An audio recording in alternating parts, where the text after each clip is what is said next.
Hi, my name is Ray Mathis, and this is one of two presentations I'm doing for the National Conference for the American School Health Association. This one's entitled Teaching Students How to Get into the Best Mental and Emotional Place to Make the Healthiest Choices Possible. Now, what you're about to hear is largely based on what's called REBT, or Rational Emotive Behavioral Therapy, and REB, or Rational Emotive Behavioral Education, the work of the late Dr. Albert Ellis. Now, the health educator's conundrum is sometimes people make unhealthy choices because they lack helpful information. However, there are many times when they make unhealthy choices, even when they have all the necessary information, and sometimes even after having made the same choice in the past and suffer because of it. Now, I made a list of some actions I think facilitate healthy choices. One is to deliberate, think things through before acting. Another is to access and act on helpful advice you've been given. Third is to imagine and consider consequences before acting. A fourth is to remember and learn from your own and others' experiences. And a fifth is to consider and act in accordance with your personal values and morals. And the last one is tolerate delayed gratification. Now, this is what I call being response able, or able to respond in the best possible way. It's why I like to hyphenate the word. Or responsibility, meaning the ability to respond in the best possible way. One of the sayings I was taught comes during my REBE training was from the Tao philosophy. And it said, advice is stupid because fools won't use it and wise men already know it. I don't necessarily like the phrasing. I don't like to call anybody a fool, but what I think it basically means is people need to be in the right mental and emotional place to do such things. Too often people aren't, and they don't know how to get there. And we've never done enough to teach them how to get there. And we still don't. Now, one of my favorite rules as a teacher was there's two ways to make something you don't like worse: do nothing and overreact. Too often people do the latter. So what I did was I created what I call a think, feel, do thermostat model for my students. And I did that with the do part looks like this. Now, there's a lot of objective ways we can measure the energy or temperature of the air, but we also have some subjective appraisals or terms we use to describe it. For example, cool, warm, and hot. Well, likewise, we can say you do nothing, you respond to a situation, or you react or overreact to it. Now, one of the things that causes people to overreact is that people generate what I call a dysfunctional amount of emotion, which means more than is necessary or helpful, more than they want to have, more than they know what to do with, and a type and frequency and duration, intensity and duration works against them instead of for them, as emotion is intended to. Now, I developed a mental and emotional toolkit for life for my students based on what I learned in REBT and REBE classes. Now, tool number one is understanding and appreciating the important role of emotion in everyday life. Now, I like to hyphenate the word emotion as well because it means energy to move. Energy to move to help us deal with threats and get what we want and need. Now, so we can create a feel thermostat the same way we created a do thermostat. We can have calm and indifference. We can have frustration, irritation, annoyance, and we can have anger, and we can have a low to high frequency, intensity, and duration of either. Now, what happens when the perceived threat goes up, you're more likely, or you're predisposed to generate anger instead of frustration, irritation, annoyance, and anxiety instead of concern, shame and guilt instead of regret, remorse, depression instead of sadness, and a high frequency, intensity, and duration of loneliness rather than a moderate or medium frequency, intensity, and duration. Now, if you put that together with the do part, you're more likely, if you generate anger, anxiety, shame, guilt, depression, or high frequency, intensity, and duration of loneliness, to react or overreact to a situation rather than respond to it. Now, we all have a fight or flight. Sometimes they use the word freeze response that's automatic.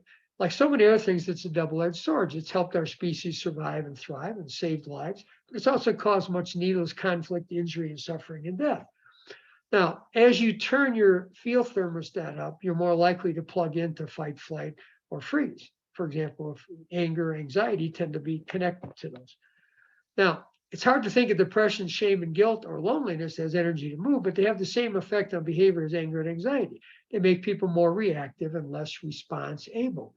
For example, if somebody has a lot of shame, guilt, depression, and loneliness, they're more likely perhaps to get drunk, abuse drugs, or even attempt to take their own lives. Whereas they might, if they simply have regret, remorse, sadness, or loneliness, they're more likely to perhaps reach out, talk to others, and get help. Now, one of the sayings I was taught in REBT REBT training, and I teach my students, a person's behavior will tend to follow his or her emotions toward his or her life events. Meaning, when people get angry, they tend to act like somebody who is angry tends to act. Now, I also used to teach students anger, anxiety, depression, shame, guilt, and loneliness can make otherwise smart and well-informed or educated people do stupid things. Now, one of the things I like to mention about anger is people like being angry more than they like these other feelings, because anger gives anyone a false sense of power, righteousness, permission, and protection. That's what makes it very dangerous. But anger is also like emotional nitroglycerin. It's just as hard to handle as the real thing. Now, the ultimate problem, though, is too often people imagine threats where they don't exist. We see a lot of that happening in news media, or they magnify ones that do out of proportion to reality. Now, the work of Dr. Albert Ellis does a great job showing us how they do that and how to stop doing it. I'm going to talk about that a little bit today. Now, there's a basic psychological principle that relates to this too. People start and continue to do things because it serves a purpose. Now, a dysfunctional amount of emotion is what gives purpose to many unhealthy, self-defeating, self-destructive behaviors. For example, smoking, drinking, using drugs, dropping out of school, or even suicide. Now, another way to come at this, when I was in a graduate education class called Cooperative Discipline, I learned about a model or theory from Rudolf Dreikurs called mistaken goals. And mistaken basically means you get something out of what someone does, it serves a purpose for in their life, but it makes getting what they really want more difficult in the long run. Now, so tool number 8 in the toolkit for life is recognizing when you and others have mistaken goals. Now, the 4 mistaken goals that Dreikurs identified, he said that when kids misbehave in a classroom, they basically usually have one or more of 4 mistaken goals: attention, power and control, revenge, or avoidance of failure. And he tended to say he believed that they tend to work their way through this sequence in order. Now, as soon as I saw that model, I thought, well, that's just not in classrooms. That's true in everyday life. And I added one other mistaken goal to that, and it's withdrawal, avoidance, relief. Because many times people seek to withdraw or avoid some kind of unpleasantness in their life or get relief from the way they feel by doing things like drinking, smoking, using drugs, even suicide. Now, and to connect the feelings with mistaken goals, well, when somebody's lonely, they're more likely to adopt the mistaken goal of attention. Anger tends to be associated with and drive the mistaken goals of power and control and revenge. Anxiety and shame tend to be associated with and drive the mistaken goal of avoidance of failure. And withdrawal, avoidance, and relief tends to be driven by or associated with anxiety, shame, guilt, depression, and loneliness. Now, and to tie these into the fight or flight, people have the mistaken goal of power and control and revenge, they tend to be in the fight response. And if they have avoidance of failure, that tends to be flight, as does withdrawal, avoidance, and relief. Now, a couple points I always felt needed to be made about power and control, because power and control are a big issue for people, especially young people. Now, when people have mistaken goals, they often give away power and control over their own lives without realizing it. They give away more than they get. They give it to things like tobacco, alcohol, or drugs. They give it to other people. They give other people openings to do things to them that they otherwise would not have, things that they can't stop or control. Now, when they have the mistaken goal of revenge, they often end up hurting themselves more than anyone else. When I was a kid, there were so many times, I wish I had $1 for every time someone told me you're cutting off your nose to spite your face, which means you're hurting yourself more than anybody else. Now, one of the Chinese proverbs that I really like and used to teach students: a man who seeks vengeance should dig 2 graves, one for himself and one for the enemy he seeks to destroy.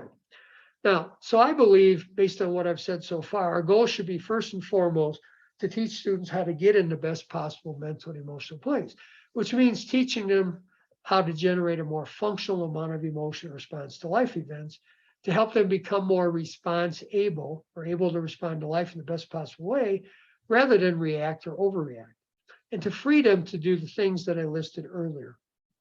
Now, tool number 2 is called unconditional self-acceptance, or USA.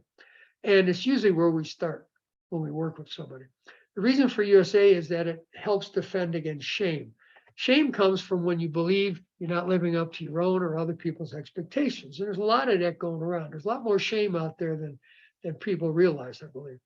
Now, being told or believe believing you don't live up to expectations is perceived as a threat to what we call a person's symbolic self. The symbolic self is the person they want to be or be seen as by others. And the brain treats a perceived threat to symbolic self the same as a threat to life and limb. It's one of the many ways that people magnify a threat out of proportion to reality. Now, shame can be a primary or secondary disturbance. Primary means it can be a primary feeling someone seeks relief from through drugs, alcohol, dropping out of school, or suicide. Shame gives purpose to those behaviors. Now, the other actions, three other actions that help people to make the best possible decisions or choices. One is to share your thoughts and feelings with others. Another is to seek others' thoughts, feelings, opinions, advice, help, and support. And a third is to accept any help and support that is available or offered. Now, the problem with shame is it also can be a secondary disturbance, which means it makes people want to keep what they think, feel, or do, or perhaps who they are, a secret. It makes them less likely to seek or accept help that is available. Now, and keeping secrets can have a tragic outcome like suicide. Now, Dr. Ellis used to sum up this effect by saying shame blocks change, and it's why one of the first things we work on with people. And the way we do that is to try to teach and encourage them to have unconditional self-acceptance in USA, which means choosing to see anything you think, feel, say, or do as part of being human and understandable given what your life experiences have been and what you have to deal with at the moment. Now, part of being human simply means you'll never be the first or the last human being in history to think, feel, say, or do something, or make a particular mistake, or for example, be LGBTQ. Now, you'll always have a lot of company. Now, understandable means if you put other human beings through the exact same life experience, they would probably end up thinking, feeling, saying, and doing much the same. Some might fare better, others worse, but most would probably be much the same. Understandable also means no one's perfect. Everyone makes mistakes. Everyone does the best they can at the time, given what they've been through and what they have to deal with at the moment. Now, Dr. Ellis used to say we're all FHB or fallible human beings who at times think, feel, say, and do things that make our own lives and sometimes the lives of others worse instead of better. Now, there's also a thing called unconditional other acceptance, or UOA, which means simply choosing to look at what others think, feel, say, or do as part of being human and understandable given what their life experience have been, which may have been much different than our own. Now, tool number 3 is called developing an internal control. It's one of the most important tools for helping people generate a more functional amount of emotion. Now, locus of control is where we see our feelings is coming from, what we see as the causative. Now, you can have an internal or inner locus of control or an external or outer locus of control. Vast majority of people walking the planet have an external locus of control. They wrongly see what happens and what others say and do as the cause of how they feel. You need only listen to the way they talk about their feelings. For example, that really ticks me off, or that really stresses me out. That's really depressing. That hurt my feelings. That really makes me feel guilty. That puts a lot of pressure on me. That makes me happy. If we wrote a formula for how most people look at things, it would be event equals the feeling, or somehow the event directly causes the feeling. Now, that's what I call an original big lie. We've heard that term used a lot, big lie, and this is an original big lie, and it's quite a pervasive one. Now, the problems with an external locus of control is it puts people at the seeming and needless mercy of others and their life events. It gives others seeming power and control over their emotional destiny, or our emotional destiny, that others really don't have. People give away the real power and control they do have over their own emotional destiny, and it typically causes them to feel worse than necessary or helpful. It also causes people to feel like a victim, powerless to feel better. It implies others or life must change for the better for them to feel better. Well, my only question always is, what if they don't? What if those things never get better? Most importantly, it causes people to miss many opportunities to feel better. This is a formula for how life actually unfolds. Event plus thoughts equals feelings and behavior. Now, and if you put that into words, anything others say or do or that happens is just an event in your lives. Thoughts cause feelings, not events. Behavior will tend to follow a person's emotions toward his or her life events, and attitude is always to follow their behavior. Now, in case you think this is a new idea, it's not. Epictetus was a Stoic philosopher. He's one of Ellis's favorite philosophers. And over almost 2,000 years ago, he said, men are disturbed not by things, but by the view which they take of them. Now, we teach young people all kinds of formulas for how life works and how to use that knowledge to their advantage. We neglect to teach them this formula, which covers every waking moment of their lives. Now, we allowed them to go through 12 or more years of formal education without ever challenging or correcting this big lie, in part because teachers believe the big lie. For example, you'll hear teachers say, these kids are driving me crazy, not I'm driving myself crazy about what these kids do. Many young people struggle through school because of that, and sometimes throughout their adult lives, because we don't challenge or correct this big lie when we have the chance. Now, event plus thoughts equals feelings and behavior is a lot like A plus B equals C, where A is a constant, B is a variable. If A stays the same and you change B, C changes. Well, if you have the event stays the same and you change your thoughts about it, it will change your feelings and ultimately your behavior. Now, Dr. Ellis's ABC theory of emotions, the A stands for activating event, the beliefs stand for or B stands for beliefs about yourself, others, life, and the activating event, and consequences are what you feel and do as a consequence of what you believe about the event, yourself, others, and life. Now, we all have a host of cognitive choices we make all the time. We make these constantly. You're making them right now. How we look at things, what meaning we attach to what happened, what we focus on, what we compare things to, what we remember about the past, what we imagine will happen in the future, what we expect of ourselves, others, and life, and how much importance we attach to what does happen. Now, the problem is people from rehearsal and practice to certain ways of thinking or looking at things or making these choices, they end up with what Dr. Ellis called automatic irrational beliefs and what Dr. David Amen calls the automatic negative thoughts or ants. And Dr. Amen says that people have ant problems and they need to get ant eaters. Now, this causes the people to lose sight of the choices they always have. Now, a key point for this, there's always more than one way to look at anything or make the other choices. Some ways we might make these choices will make us feel better, others worse. Some ways will help us cope and deal with what we don't like, others will make it harder. Now, here's the logic to all this. Since thoughts cause feelings, not events, and we always have more than one way to look at anything, and therefore a choice as to how we do, it logically follows that it's your choice how you want to feel. No one upsets you, upsets yourself. And you're responsible for how you feel, not others. It's not their job to make you feel good, it's yours. Now, but I want you to keep in mind that our default philosophical position is always anything we think, feel, say, or do is part of being human and understandable given what our life experiences have been and what we have to deal with at the moment. Now, the trick is to balance these two approaches. And I always like to think of the old-fashioned doctor scale where the nurse slid or the tech slid a weight from side to side trying to strike a balance. Well, sometimes you want to go with the default philosophy. Anything you think, feel, say, or do is part of being human and understandable.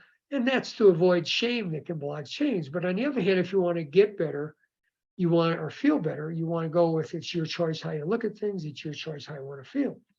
Now, one of the spin-offs from the mental emotional toolkit for life is what I call mental and emotional karate, which means teaching people to defend themselves mentally, emotionally against verbal and cyber attacks, the way we teach them to defend themselves against physical attacks in real karate classes. And it's especially helpful to LGBTQ persons. Now, two of the famous quotes I included in this instruction, one is from Dr. Viktor Frankl, who was a Holocaust survivor. He said, everything can be taken from a man, but one thing, the lasting human freedoms, to choose one's attitude in any given set of circumstances, to choose one's own way. The other is from Eleanor Roosevelt, no one can make you feel inferior without your consent.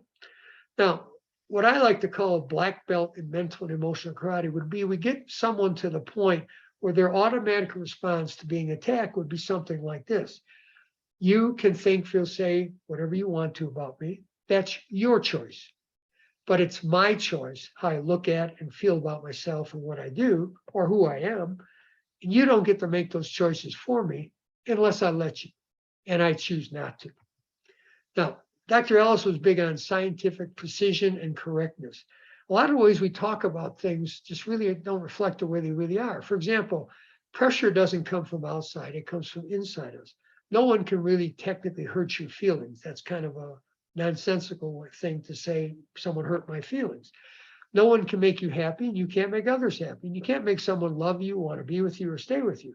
So a lot of the ways we talk about things really don't make a lot of sense. They're not semantically or scientifically precise or correct. And we need to start talking about things in more precise or correct ways. Now, part two of developing an internal locus of control is learning to remind yourself what you do and don't control, focusing on working with what you do control instead of what you don't. And I used to draw on the board what I call a circle of conflict. I would draw a circle, split it in half, and there'd be a you part and a them part. And then I would say, write that formula around both halves of the circle. And whatever somebody else says or does is an event for you. And then you generate thoughts about that, perhaps some feelings like anger. And then you might say or do something back, which then becomes an event for them. And they generate thoughts, feelings, and do the same thing. So we tend to go around this circle, and it can escalate quite quickly into a major conflict. Now, the question I always ask is when you're looking at this, which half of the circle do we control? Now, many people think, talk, and act as if they can control what others think, feel, say, and do, but we only control what we think, feel, say, and do. And for most people, that's a big enough job.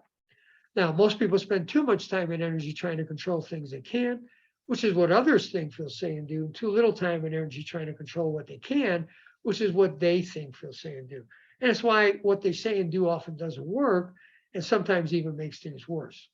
Now, the more you try to control things you can't, the more out of control your life will feel. The more you focus on and work with what you do control, the more in control you feel. Now, part three of developing an internal locus of control is to learn to not take unnecessary responsibility how others make themselves feel. And the reason is, if you do that, if you take unnecessary responsibility for how others make themselves feel, it can make it more difficult for you to negotiate on your own behalf and make the healthiest choice. Some others may use that against you to manipulate you. The way to reason your way through this is to go back to our formula. Anything we say or do is just an event for others. They have the same cognitive choices we have, so therefore it's their choice how they want to look at things or make those choices, and therefore how they want to feel. No one upsets them. They upset themselves. Now, we are responsible for what we say and do, but not necessarily how others make themselves feel about things. They can upset themselves as little or as much as they want to. Now, I don't want somebody to not care about how others feel. That would be too little. But I don't want them to think it's my fault they feel the way, because that's too much. So somewhere just in the middle, just right, would be the way somebody else feels is understandable, but it's ultimately their choice how they want to feel. Now, tool number 4 in the mental and emotional toolkit is recognizing irrational thinking in yourself and others, and what I call cognitive missteps. Now, there's 3 ways you can look at something. Again, we'll go back to the think, feel, do thermostat. This is the think version. You can think you cannot care, you can want, or you could think you need it. And you could go from really not caring to sort of not caring. You can go from sort of wanting to really wanting. You can go from sort of thinking you need it to really need it, thinking you really need it. Now, so according to Dr. Ellis, the problem is what I call cognitive missteps is people start to think they need things they simply want. They start to treat simple preferences as a necessity. They start to demand what they simply desire. So basically, to turn their thermostat up from want, preference, and desire to need, necessity, and demand. Now, they have what Ellis called a perceived need, which means someone thinks they need something, but it's not like air, water, food. It's nice to have, but they can live without it. And they're not going to die if they don't get it. Now, I used to teach my students a few rules, 5 rules altogether. Rule number 1 was you have a right to want whatever you want. Rule number 2 was the bigger the difference between your expectations and reality, the more emotion you'll generate. Now, when you start out, now if you don't care about something and then you don't get it or lose it or simply imagine doing either, there's no threat. And once you start to want, prefer, and desire something, then the thought of either not getting it or losing it, or even simply the thought of that, there's a certain amount of threat that goes with that. But by turning your thermostat up to need, necessity, and demand, it makes it a much bigger threat if you don't get it, lose it, or simply imagine doing either. Now, so by turning your thermostat up to need, necessity, and demand, you predispose yourself to feel angry instead of frustrated, irritated, annoyed, to have anxiety instead of concern, to be depressed instead of just sad, to have shame instead of regret, guilt instead of remorse, and a much higher frequency, intention, duration of loneliness, and therefore be more predisposed to react or overreact to a situation rather than respond to it in the best possible way. Now, people will even elevate their wants, preferences, and desires to the same level as air, water, and food in their minds that makes not getting what they want or losing it seem like suffocating or dying of thirst or hunger. Now, one example I specifically need to talk about, because loneliness causes people to make a lot of unhealthy choices. Loneliness is not caused by being alone. Being alone is just an event in our formula. What you think about being alone, it actually causes loneliness or doesn't. For example, if I don't care whether I'm with somebody or somebody's with me, there's no threat if they're not there, and I'd have a low frequency, intention, duration of loneliness. But once I start to want, prefer, and desire to be with them or have them be with me, if they're not there, then that poses a certain amount of threat, and I'd have a medium frequency, intention, duration of loneliness. But by turning my thermostat up, thinking I need to be with them, or they need to be with me, now the threat by them not being there, or the threat is much higher, and I'll experience a much higher frequency, intention, duration of loneliness. Now, rule number 3 is behavior intended to satisfy a perceived need will tend to win out over behavior intended to satisfy a rational preference. Now, a couple examples which have to do with healthy or unhealthy choices. A person wants to quit smoking. That's a rational preference for a whole bunch of reasons. He thinks and tells himself, I can't go all day without a cigarette. That's a perceived need. So what are the odds he'll quit? Now, a person wants to wait until he or she is married to have sex, which could be a rational preference for a lot of reasons. Their partner maybe thinks he or she needs to have sex, and the person thinks they need his or her partner's love. That's a perceived need. So what are the odds the person will wait? Rule number 4 is when people start to think they need things they simply want, can make otherwise smart people do stupid things. And the reason that's true is very simple. If you were suffocating, what would you be willing to do to get air? Well, of course, the answer is anything. If someone starts to think they need love, like they need air or possibly water or food, what might they be willing to do to get it or keep it? The answer, unfortunately, is the same thing, anything. And that's what can make otherwise smart people do stupid things. Tool number 5 is correcting irrational thinking in yourself and challenging in others. Now, so one of the questions I think we need to pose and debate is, what do we need? Do we need love? Do we need it like we need our water and food? Do we need attention? Do we need approval? Do we need other people's acceptance? Do we need sex? Do we need boyfriend or girlfriend? Now, the way I approach it is this. We'll die in minutes, days, or weeks without air, water, or food, respectively. Do we need love, acceptance, approval, etc., like we need air, water, and food? Will we die if we don't get those other things? Do we need such things or just want, prefer, and desire them? Are they needs or just nice things to have? Now, you can set your thermostat, your think thermostat, wherever we want to, but there will be predictable emotional behavioral consequences for where we do set it. Now, one of the things you'll have to contend with when you approach this subject is most students or young people are taught Maslow's hierarchy of needs at some point in their education career. And they'll immediately say, well, Maslow said that love and belonging is a need. Well, yes, he did use the term need, but he also created different levels. Obviously, love and belonging wasn't at the same level as air, water, and food.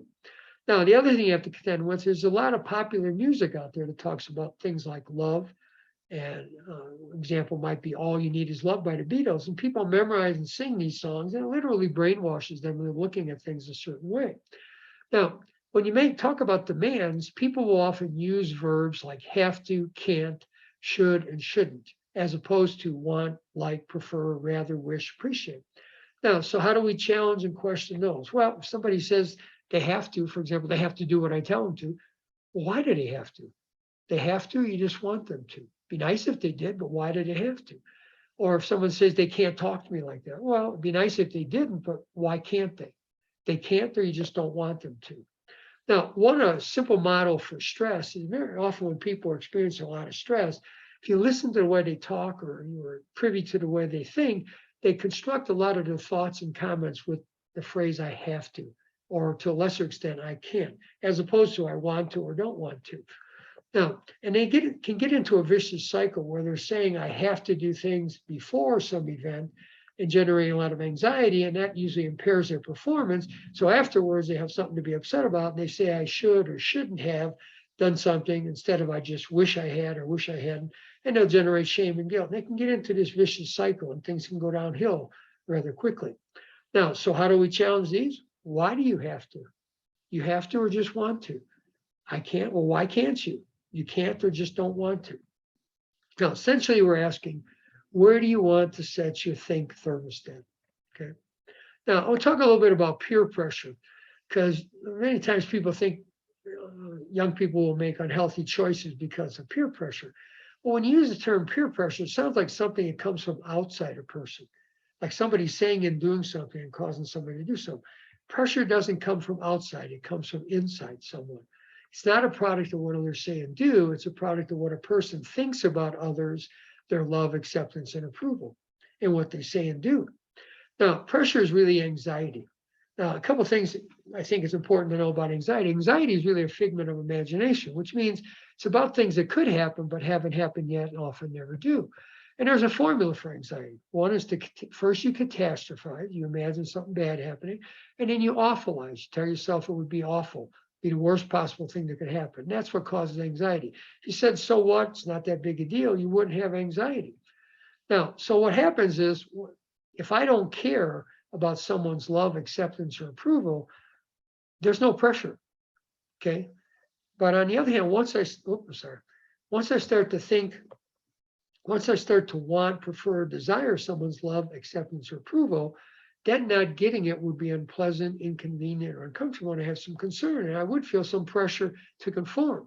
But if I turn my think thermostat all the way up to need, necessity, and demand, now there's a much bigger perceived threat if I don't get their love, acceptance, approval, respect, whatever.